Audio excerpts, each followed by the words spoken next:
प्रिय विद्यार्थियों, कल हमने वीडियो लेक्चर में थायराइड ग्लैंड की स्ट्रक्चर के बारे में बताया और उसकी तथा उससे स्रावित थायरोक्सिन हार्मोन की स्ट्रक्चर के बारे में बताया। आज हम थायरोक्सिन हार्मोन के कार्य के बारे में विस्तृत रूप से चर्चा करेंगे कि थायरोक्सिन हार्मोन के फंक्शन क्या है।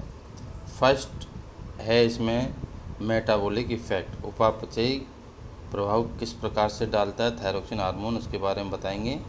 इस हार्मोन के प्रभाव से समतापी जंतुओं में ऊष्मा का अधिक उत्पादन एवं संग्रह कम होता है। सर्दी के मौसम में ये ग्लैंड अधिक क्रियाशील रहती है। शीत निष्क्रिय हाइपरनेटिंग जंतुओं में यह अक्रिय तथा वसंत ऋतु में सक्रिय बनी रहती है। अतः बॉडी में टेम्परेचर को कंट्रोल करती है। थायरोक्सिन हार्मोन जंतु की बेसिक मेटाबॉलिज्म रेट पर व्यापक इफेक्ट डालता है।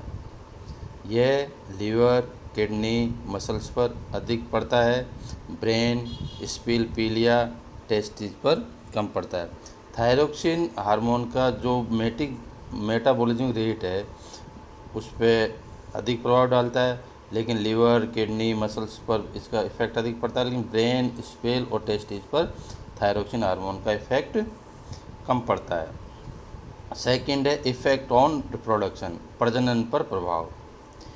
इसकी कमी से अडल्ट में लैंगिक परिपक्वता में कमी तथा टेस्टिस की क्रियाशीलता में ह्रास होता है। मादाओं में अंडाशय के कार्यों में परिवर्तन होने लगता है। फॉलिकल की वृद्धि में अवरोध होना, जनन शक्ति में कमी आना, चूहों में शिशुओं का आकार का घटना इत्यादि प्रभाव देखे गए हैं। अपर्याप्त दुग्ध स्त्रोण के कारण शिशुओं की मृत्यु भी इसके परिणाम स्वरूप होती है। थर्ड है इफेक्ट ऑन ग्रोथ, वृद्धि पर प्रभाव। थायरोक्सिन हार्मोन की कमी से व्यक्ति बौना रह जाता है। इसमें टांगें मुड़ी हुई, त्वचा मोटी, बालों का कड़े होना, लैंगिक अंग अविकसित हो जाते हैं। आयु की वृद्धि के साथ पूर्ण बौद्धिक डेवलपमेंट नहीं हो पाता है। फोर्थ है इफेक्ट ऑन डिफरेंशिएशन, विभेदन पर प्रभाव। एनिमल्स के ऊतकों में विभेदन पर यह प्रभाव रखता है। मेंढक के टेडपोल लार्वा मेटामॉर्फोसिस कायांतरण इसकी कमी से रुक जाता है। यानी कि मेंढक का जो लार्वा होता है उसको टेडपोल कहते हैं, और टेडपोल में जो मेटामॉर्फोसिस प्रोसेस होती है उसकी कमी, थायरोक्सिन हार्मोन की कमी से वो प्रोसेस रुक जाती है। 5 है इफेक्ट ऑफ माउंटिंग या निर्मोचन पर प्रभाव। जो एम्फीबिया में यूरोडेला ऑर्डर तथा पक्षियों में इसकी कमी से निर्मोचन रुक जाता है। नियोटेनी क्या होता है? नियोटेनी ऐसा होता है कि जो उसकी बाल्यावस्था होती है उसके अंदर अडल्ट के लक्षण दिखाई देना नियोटेनी कहलाता है। नियोटेनी में आयोडीन की कमी के कारण कुछ उपापचयी जंतुओं जैसे एम्फीस्टोमा, नेक्टोरिस की लार्वा अवस्था द्वारा ही जनन क्रिया होने लगती है। यानी कि लार्वा अवस्था में ही वो प्रजनन क्रिया करने लग जाते हैं। यानी कि जो लार्वल स्टेज होती है उसमें ही अडल्ट का करैक्टर आ जाता है, उसी को हम नियोटेनी कहते हैं। इसके उदाहरण है एम्बाइस्टोमा और नेक्टोरिस। 5 है इफेक्ट ऑन नर्वस सिस्टम, तंत्रिका तंत्र पर प्रभाव। थायरोक्सिन के प्रभाव से तंत्रिका तंत्र अधिक संवेदनशील हो जाता है। इसके अधिक सक्रिय होने पर ब्रेन की उत्तेजनशीलता, एक्साइटमेंट बढ़ जाती है तथा इसकी कमी से तंत्रिका तंत्र के कार्यों में शिथिलता आ जाती है। 7 नंबर है इफेक्ट ऑफ कार्डियोवास्कुलर सिस्टम, हृदय संवेदन तंत्र पर प्रभाव। थायरोक्सिन हार्मोन की कमी से हार्ट के परिमाण यानी साइज में वृद्धि हो जाती है। इसकी संकुचन दर माप में कमी हो जाती है। थायरोक्सिन की मात्रा में वृद्धि होने पर हृदय क्रिया तेज हो जाती है। ब्लड में ब्लड में थायरोक्सिन की वृद्धि हो जाती है। परिधीय वाहिकाएं फैलकर ब्लड पल्स प्रेशर को बढ़ा देती है, स्पंदन दबाव को बढ़ा देती है। यह effect function of thyroxine hormone के फंक्शन कितने हो गए?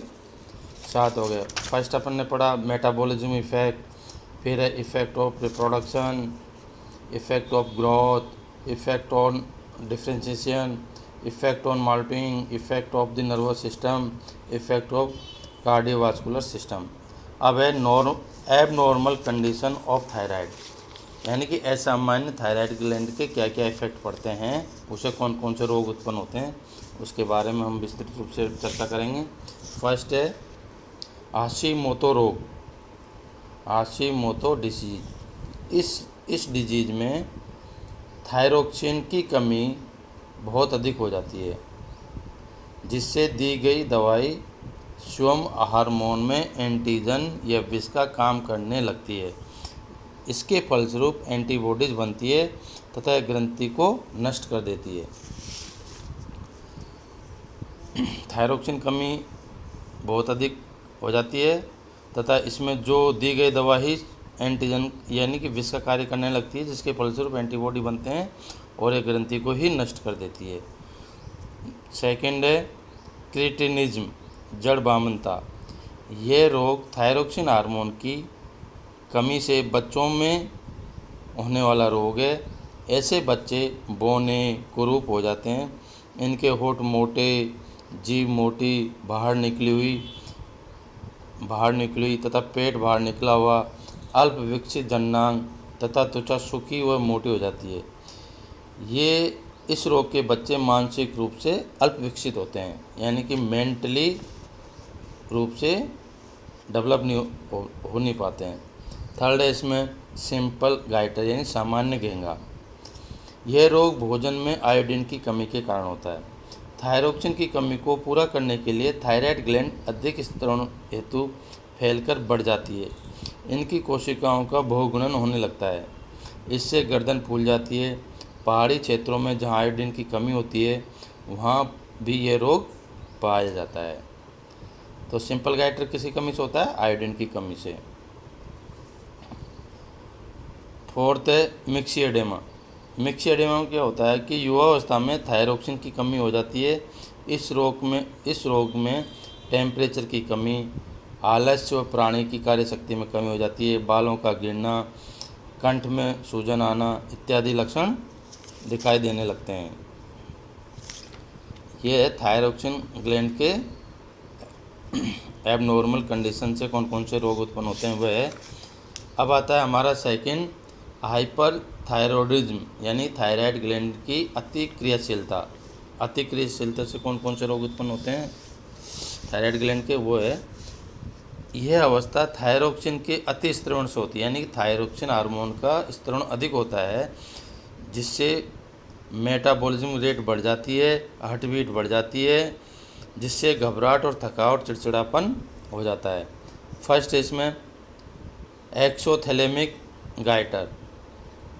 इस रोग में आंखें चौड़ी तथा नेत्र गोलक यानी कि आई बाल उभर कर बाहर की ओर उठ जाते हैं। आई बाल के नीचे श्लेष्मा जमा हो जाती है।